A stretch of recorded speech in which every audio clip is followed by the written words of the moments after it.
พุทธเจ้าทั้งปวงโดยตลอดทั้งสิ้นไม่ได้เป็นอะไรเลยนอกจากเป็นเพียงจิตหนึ่งนอกจากจิตหนึ่งแล้วไม่ได้มีอะไรตั้งอยู่เลย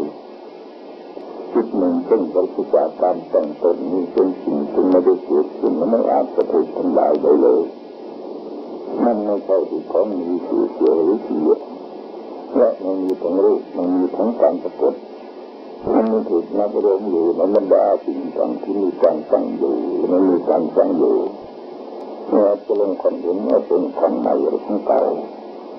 มันไม่ใช่ของยาวของสั้นของใหญ่ของเล็กตรงนี้ก็มันอยู่เนื้อขอบเขตเนื้อการรับ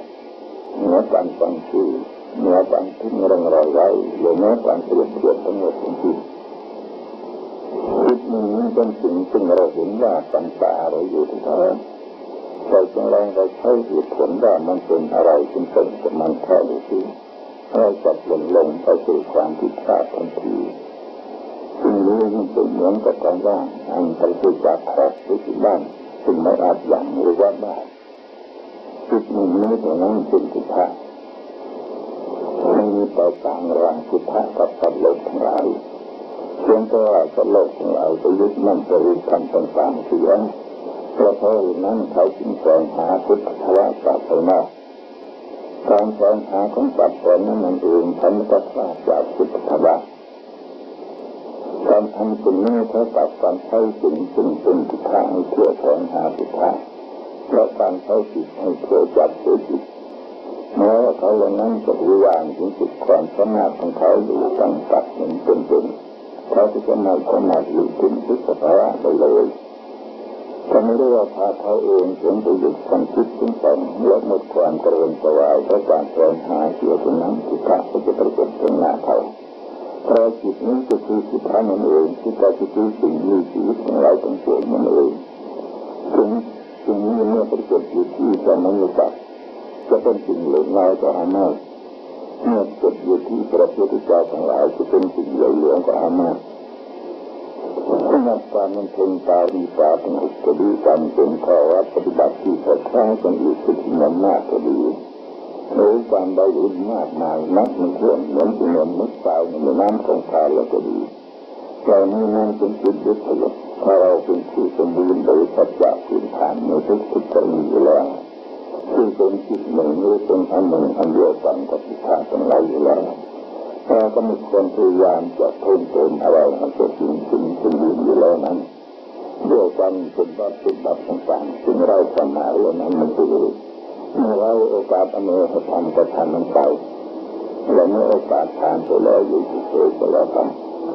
ถ้าเรายังไม่เห็นตรงนั้นยังยึดขาดลงไปว่าคิดนั้นคือคิดขาดก็ดีแล้วเราไปยึดมันถือมันไปยึดทางต่างๆอยู่ก็ดีภาวะปฏิบัติต่างๆอยู่ก็ดีแล้วก็ที่การเป็นกุศลต่างๆอยู่ก็ดีเราความคิดเราไปฟังคิดยังคงคิดขาดอยู่ไม่ใช่เรื่องทะเลาะกันกับทางกันโน้นไปเลยคิดมันนี้ตรงนั้นเป็นจิตะมีจิตะอินไปที่ไหนอีกมีจิตอินไปที่ไหนอีกมันเป็นจะอะไรกันเป็นเรื่องกับความบ้าคือมันไม่มีรูปร่างและประสบการณ์ใดๆเลยการใช้จิตของเราเป็นความคิดฝันไปต่างๆนั้นถ้าเราละทิ้งเนื้อหาอันเป็นสาระที่ว่าแล้วไปฝึกทำตัวเองอยู่ก็บริกรรมสิ่งเหมือนกับเรือคือทางซึ่งมีอยู่ตลอดกาลนั้นไม่ใช่คือทางของความยึดมั่นที่มันการปฏิบัติตามสาสงบและการเป็นข้อวัดปฏิบัติที่พวกเขาพึงกันอีกสิ่งที่เหมือนนั้นไม่ควรด้วยเจตนาที่จะไปเป็นที่การจะเป็นนั้นเป็นการปฏิบัตินึกถึงมาเชื่อทันละทันแต่สุภาพตรงนี้อยู่ตลอดกาลต้องกล่าวและมันหาใช้อุตสาหะลึกถึงด้านด้วยการปฏิบัติถึงทันฉะนั้นไม่เรื่องมันควรจะเป็นเรื่องตาต่อจิตมันนั้น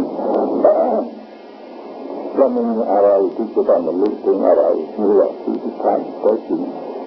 ถ้าเราจะลดทั้งหลายโดยจิตหนึ่งนี้แต่มันมีอะไรที่นอกจากที่แล้วจิตเป็นนั้นก็แค่ว่า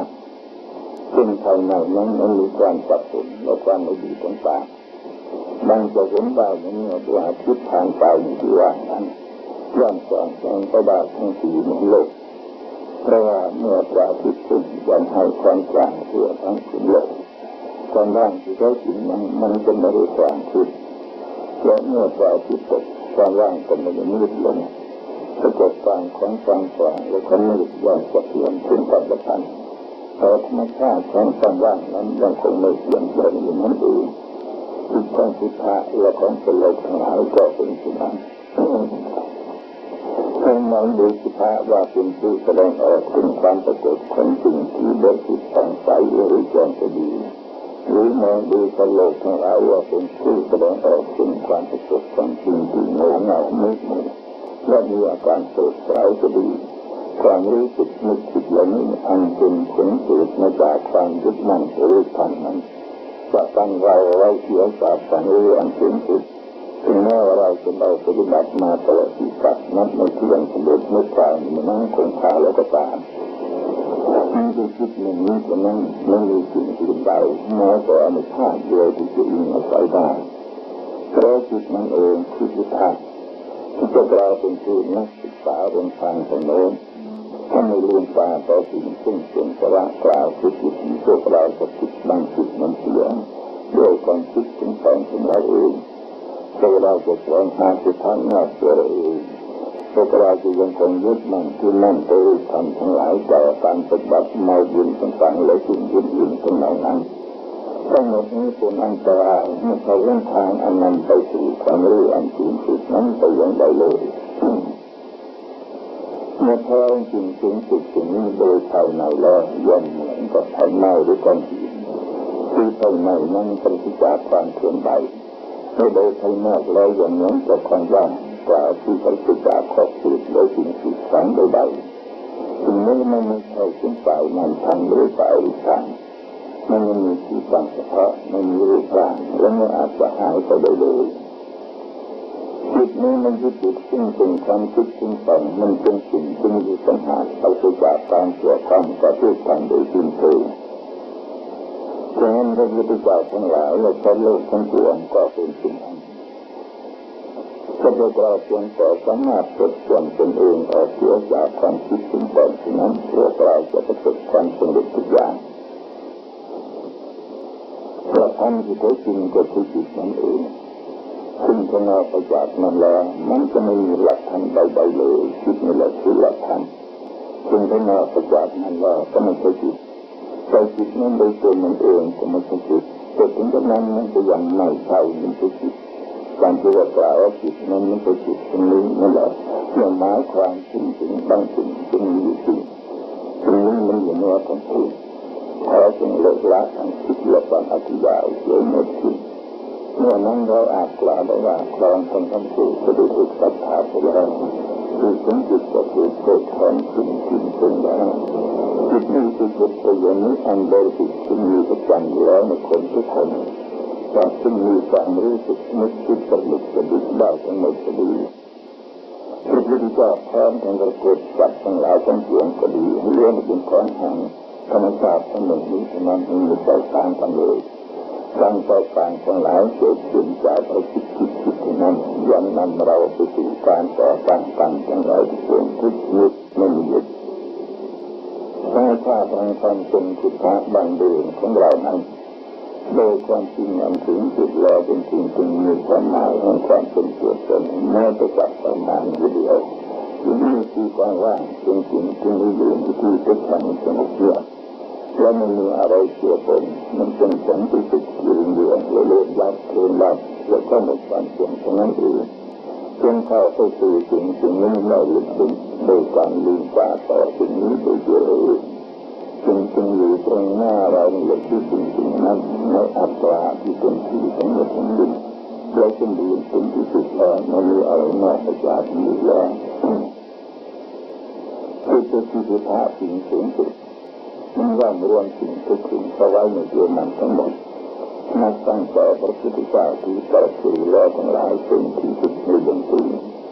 ลงไปจนกระทั่งถึงสัพพะเทศที่ฝันเจ้าที่สุดจนเป็นกับเลือกกลางยืดอกจำลองต่างๆเป็นที่สุดในดวงตาจนเรื่องนี้ทุกสิ่งนั้นย่อมมีส่วนแห่งความเป็นพุทธะเท่ากันหมด ก็ทุกสิ่งมีเนื้อหาเป็นอันเดียวกันกับจิตหนึ่งนั้นดังนั้นสัตว์ทั้งหลายทั้งปวงได้เป็นสิ่งที่มีเนื้อหาเป็นอันเดียวกันกับที่ผ่านไปแล้วตลอดเวลาแต่พวกเราเพียงแต่สามารถทำความเข้าใจในจิตของเราเองให้สนิทเราคนพบธรรมชาติอันแท้จริงของเราเองได้ด้วยความเข้าใจว่าอันนั้นตรงนั้นนั่นก็จะเป็นที่แน่นอนว่าไม่มีอะไรที่พวกเราเป็นจริงจะต้องปัญหาแม้แต่อย่างใดเลย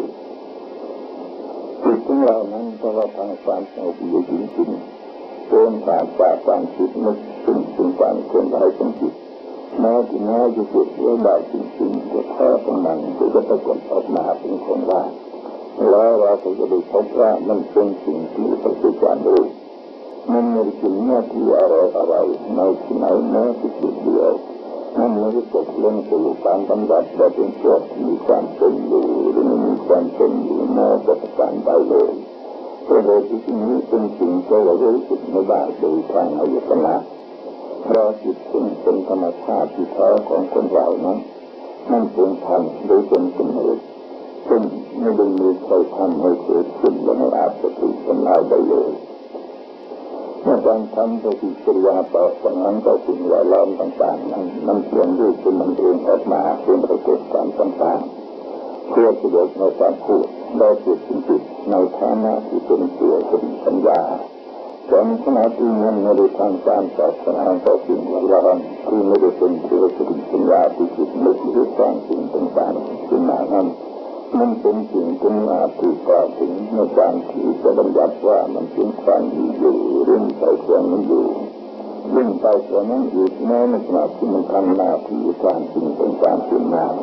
ในขณะที่ตอบสนองปรากฏทางความเป็นเหตุและผลของกันและกันนั้นมันก็ยังเป็นสิ่งที่เรารู้สึกไม่ได้โดยทางอายตนะตาหูจมูกลิ้นกายและมโนความอยู่นั่นเองถ้าเราทราบความเป็นจริงของนี้เราต้องทางความสงบเงียบสงบอยู่ในภาวะอันความไม่มีอะไรในขณะนั้นพวกเรากำลังเดินอยู่แล้วในทางแห่งพระพุทธเจ้าทั้งหลายโดยแท้จริง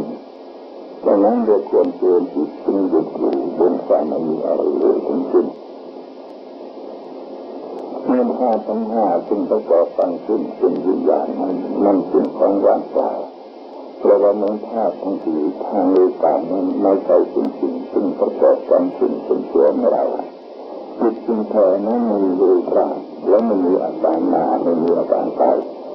ธรรมชาติบนเท้าของเรานั้นเป็นสิ่งซึ่งหนึ่งซึ่งไม่มีการตั้งต้นสิ่งที่ตั้งเกิดและไม่มีการสิ้นสุดลงที่ตั้งตายแต่เป็นของสิ่งอยู่รวมและปราศจากการเคลื่อนไหวใดๆในส่วนลึกจริงๆของมันทั้งหมดจิตของเรากับสิ่งต่างๆซึ่งแวดล้อมเราอยู่นั้นเป็นสิ่งเดียวกันเราสามารถทำความเข้าใจได้จากนี้จริงๆเราจะได้ลึกถึงความรู้แจ้งเห็นแจ้งบางหรือรับเกิดในนั้นเราเป็นผู้ที่มีการทางเกิดในโลกทั้งสามอีกต่อไปเราจะเป็นผู้อยู่ในโลกก็ไม่มีการนั่งเอียงไปสู่การเกิดใหม่อีกแม้แต่นิดเดียวเราจะเป็นตัวแม้แต่อื่นตรงนั้นปฏิบัติความคิดความโดยจริงโดยเป็นสิ่งเดียวกับสิ่งนั้นถ้าเราจะรู้ถึงภาวะอันความที่มันมีอะไรสิ่งต่างๆอยู่กับเราเพราะนั้นเรื่องที่เราทำมาที่เราทำผ่านนี้มันเป็นเรื่องข้างหน้าสัมโพธิเป็นที่ของการเป็นจงตรัสว่าไม่มีทางใดเลยที่ไม่เป็นไม่ทางถ้าเราเข้าใจความจริงคนแล้วของหลอกลวงให้เราจะมีประโยชน์อะไรกับเราใช้ปัญญาคือที่ความรู้แจ้งคือจิตเป็นเหตุบังเดินซึ่งเป็นปัญญาคือถ้าเราสามารถทำความเข้าใจว่าทุกขธรรมและสิ่งที่ถูกทำที่คิดเลือกเป็นของจริงเดียวกันนั่นแหละจะนำเราไปสู่ความเข้าใจอันลึกซึ้งลึกลับที่เราต้องพูดก็โดยความเข้าใจอันนี้เองพวกเราจะได้เรียนตาต่อสัจธรรมที่แท้จริงโดยตัวเราเองสัจธรรมจะรู้ถึงของเรานั้นมันไม่ได้หายไปจากเราแม้ในขณะที่เรากำลังหลงผิดอยู่ด้วยอวิชชาเราไม่ได้รับกลับมาในขณะที่เรามีความสัตย์รู้มันเป็นธรรมชาติของจิตต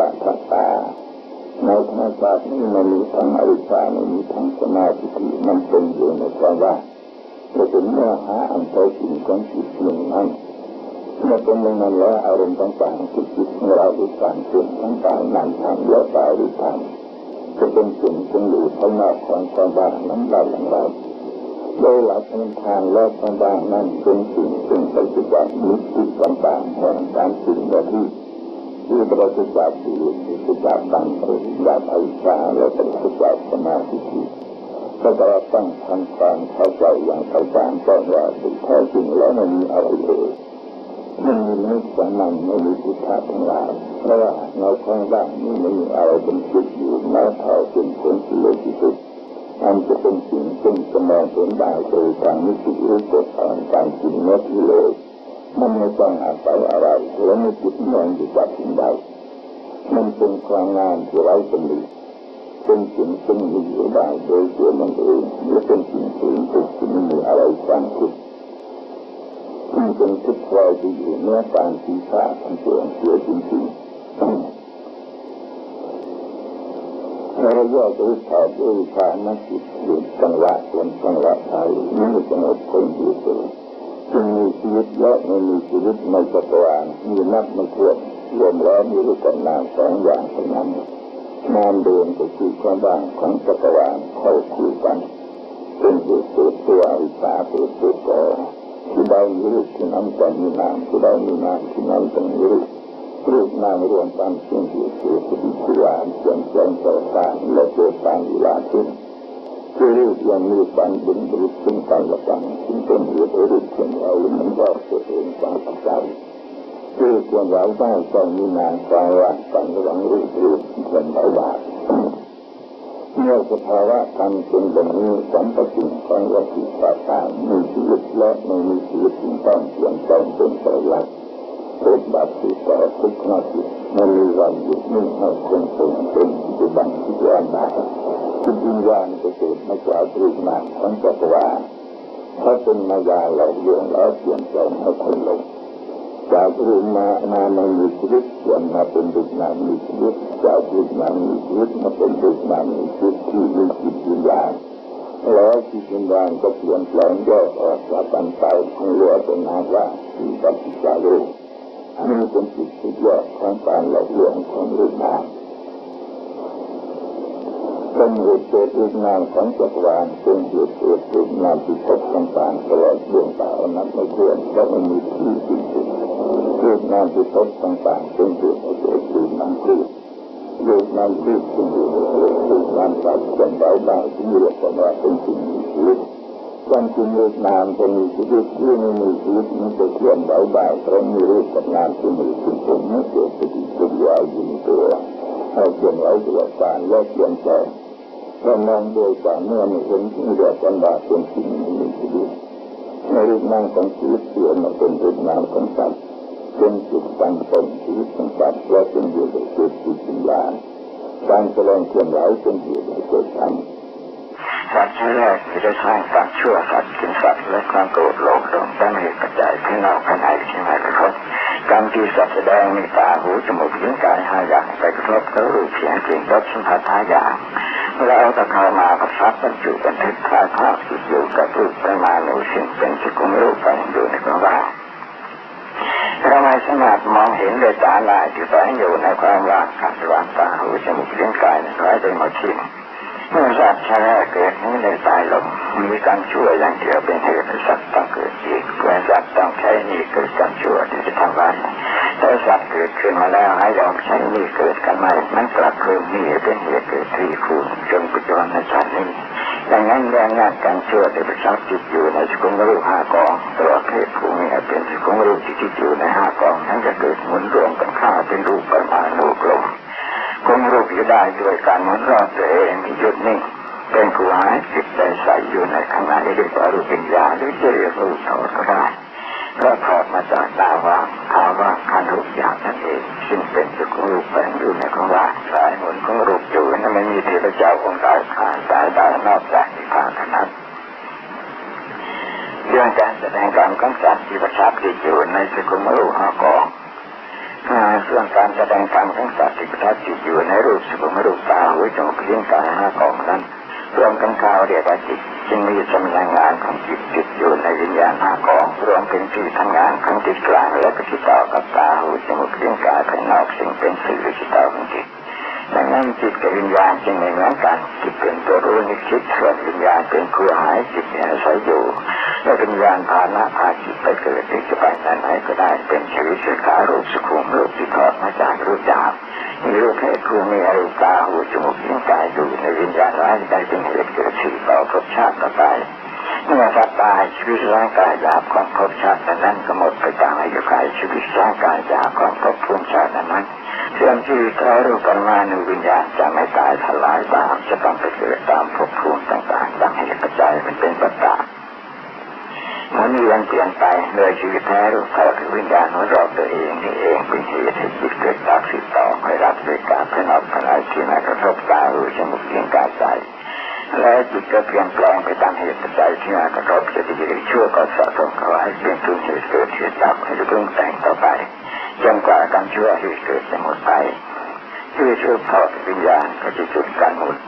รูปสูงรูปวิญญาณซึ่งเกิดมาจากการชั่วสืบต่อมาชาติแรกเกิดก็จะสลายแยกออกจากกันไปก็รูปอยู่ไม่ได้มันก็กระจายไปส่วนจิตกรรมปิธรรมะที่ติดอยู่กับวิญญาณมันก็กระจายไปกับรูปประมาณูของเรือแต่ของว่างที่ขั้นช่องว่างของรูปประมาณูทุกๆช่องฉะนั้นโดยพระพุทธเจ้ารูปประมาณูข้างล่างนั้นจึงบริสุทธิ์และสะอาดเพื่อข้าวกับฟ้าบ้านปัจจุบันของจักรวาลโดยข้าวมีหนึ่งเรียกว่าข้าวร้องสร้างชีวิตพุทธศาสนาก็เกิดเป็นชีวิตอย่างบริบูรณ์ดังพระประสงค์และพระพุทธองค์จึงละวิขวาปัญหานั้นจะได้สู่อนุบาลจะได้สันนิษฐานคือเป็นผู้หมดสิ้นทุกปัญหาเป็นผู้ดับร้อนโดยลักษณะการแห่งอนุปาทิเสสนิพพานของพระพุทธองค์ก็คือลำดับแรกก็ต้องเจริญฌานจิตชนิดเข้าไปจนถึงสัญญาเวทีจิตนิโรธหมายความว่าเข้าไปดับตึกสุดอยู่ใน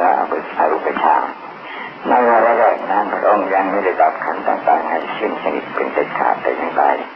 ยังเพียงเข้าไปเพื่อส่งกระบวนการแห่งการสู่นิพพานหรือนิโรธเป็นครั้งสุดท้ายในชีวิตพูดง่ายๆก็คือสู่สิ่งที่พระองค์ได้สร้างในภาพเพียงก่อเป็นทางเป็นแบบอย่างไว้เป็นครั้งสุดท้ายเสียหน่อยซึ่งเรียกได้ว่าสิ่งนั้นเกิดมาจากที่พระองค์ได้ยอมอยู่กับผีทุกข์อันเป็นที่ทิพย์อันเป็นที่ทุกข์สิ่งนึกธรรมดาผู้มีจิตหยาบเกินกว่าที่สัมผัสมันว่าเป็นทุกข์และกระบวนการกระทำจิตตนให้ถึงสัญญาเวทจิตในโลกนี้นั้นเป็นกระบวนการที่พระอนุตตรสัมมาสัมพุทธเจ้าพระผู้เป็นญาติแห่งศาสนาในโลกนั้นที่ทรงคุณพบทรงนำมาดีแผ่เผยแจ้งออกสู่สารโลกไปพึงปฏิบัติตามเมื่อสอนจริงซึ่งสุดท้ายนั้นแล้วจึงได้ถอยกลับมาสู่ว่าตนคือปุถุมชาแล้วจึงได้ตัดสินไปทางสุดท้ายเสด็จดับกันต่างๆไปทีละขั้นวิญญาณภายในชีวิตร่างกายนั้นได้ดับไปเสียตั้งแต่ก่อนจะเข้าสู่ปุถุมชานานแล้วเพราะต้องดับสังขารขันธ์และสังขารธรรมชั้นแรกที่ก่อนวิญญาณขันธ์จึงได้ดับดังนั้นจึงไม่มีเชื้อใดเหลืออยู่ให้วิญญาณขันธ์ที่หยาบนั้นเริ่มดับสังขารขันธ์และกายธรรมชั้นในทันที่ส่งผลให้ก็เกิดวิภวตนาได้ในจำนวนที่ก่อนจะมีเรื่องขึ้นสู่ทุติยชาติแล้วจึงดับสัญญาขันธ์เรื่องขึ้นสู่ตติยชาติเมื่อเริ่มดับสังขารขันธ์และสังขารธรรมชั้นในสู่จิตที่จะเป็นเรื่องขึ้นสู่จิตติชาติก็มีแต่เวทนาการสุดท้ายชีวิตนั่นคือลักษณะการแห่งชั้นสุดท้ายของการจะดับสิ้นไปเหลือเมื่อร่างกายสังขารขันธ์และสังขารธรรมใจสุดท้ายที่มีอยู่ทั้งสิ้นแล้วก็มาดับเวทนาขันธ์อันเป็นจิตขันธ์ที่นำขันธ์ที่มีจิตอยู่ในคือพระองค์กับจิตเฉยก่อนแล้วจะได้ออกจากสติปัฏฐานพร้อมกับดับจิตขันธ์ที่นำขันธ์สุดท้ายจริงๆของพระองค์เสียลงตรงนั้นเมื่อพระองค์เข้าสู่นิพพานอยู่ตรงนี้นั่นคือพระองค์ดับเวทนาขันธ์มาทวารจิตตื่นหรือวิธีจิตอันเป็นปกติของมนุษย์เพื่อพร้อมทั้งสติและสัมปชัญญะไม่ได้ถูกภาวะอื่นใดครอบงำเป็นภาวะจงใจไม่ถูกภาวะใดครอบงำพาให้หลงไหลใดๆทั้งสิ้นเป็นภาวะแห่งตนเองอย่างบริบูรณ์เมื่อเวทนาขันธ์สุดท้ายจะแท้จริงๆได้ถูกทำลายลงอย่างชนิดจึงเป็นผู้บริสุทธิ์หมดสิ้นแล้วจึงสังขารธรรมและหมดเชื้อจิตขันธ์ด้วยการขันธ์ทั้งปวงไปในกระบวนการที่เหลือคนถึงจะรู้ขันธ์นั้นจะมีชีวิตนั้นไม่ได้แน่เพราะรูปไม่ใช่ชีวิตหากสิ่งหนักอยู่แล้วก็คือแท่นคือก้อนวัตถุหนึ่งนั้นเท่านั้นเอง มันรอคือลำดับฌานที่ขณะรู้เทระจาได้นำสั่งจิตการไปดูเป็นวิธีการดับจิตแท้ดับจิตโดยพระองค์เป็นผู้ทำเองที่ด้วยการสอนของพุทธะทั้งหมดมีวัดนี้ก็คือการพอให้พุทธจิตนั้นผลิตออกมาให้เราปรากฏเห็นแค่นั้นเองเพียงแต่เราทำนั้นว่าจากความคิดปรุงแต่งต่างๆซึ่งก็จะนำไปสู่การเกิดและการดับกิจการและนำไปสู่ความทุกข์เดือดร้อนใจสงสารโลกและโลกอื่นไปสิ้นเชิงเท่านั้นเราก็ไม่มีความจำเป็นที่จะต้องมีวิธีปฏิบัติเพื่อการแต่สู้และอะไรทั้งนั้นมาชนิดเลยการสอนของพุทธะทั้งหมดมีวัตถุประสงค์ข้อนี้เพียงข้อเดียวคือภาพพวกเราข้างขึ้นให้ผลเสียจากภูมิแห่งความคิดแบบนี้ถ้าเราหยุดความคิดของเราได้สำเร็จแล้วประโยชน์อะไรโดยตั้งทั้งหลายที่พุทธะได้สอนไว้นี่หมายถึงสามารถปฏิบัติจนหยุดคิดของความคิดปรุงแต่งต่างๆเสียได้ไม่มีอะไรสามารถปรุงให้จิตคิดไปตามอำนาจกิเลสตัณหาได้อีกต่อไปเป็นจิตที่ว่างจากสิ่งปรุงแต่งและความคิดทั้งปวงนั่นแหละเป็นตัวธรรมหรือพุทธะหรือธรรมชาติที่เราแท้อยู่ในความเป็นเช่นนั้นเวลานั้นถ้าเราสามารถทำความเข้าใจอย่างลึกซึ้งแล้วคำพูดของมนุษย์ไม่สามารถหวานล้อมหรือเปิดเผยมันได้ความจะรู้คือความไม่มีอะไรในใจลึกซึ้งผู้ถึงได้ใจพูดแล้วไม่พูดออกรู้อะไรแต่สิ่งนี้มันอยู่เหนือคำพูด